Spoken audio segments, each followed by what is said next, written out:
अकोला जिल्ह्यात आज पावसाने तुफान बॅटिंग केली आहे. पातूर आणि तेल्हारा तालुक्याला पावसाने अक्षरशः झोडपून काढले आहे.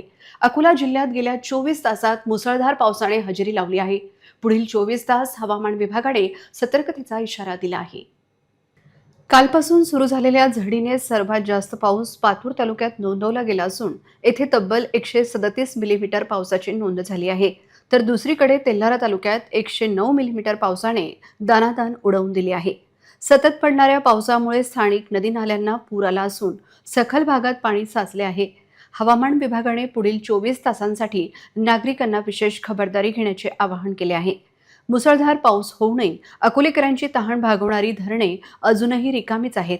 काटेपूर्णा आणि उमा प्रकल्पातील पाण्याची आकडेवारी अत्यंत चिंताजनक समोर आली आहे.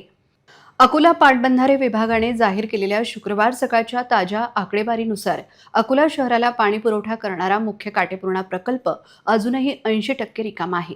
धरणात अवघा 20.25% पाणीसाठा शिल्लक आहे, तर मूर्तिजापूरचा उमा प्रकल्प अवघ्या 2.51% साठ्यासह तळ गाठून आहे.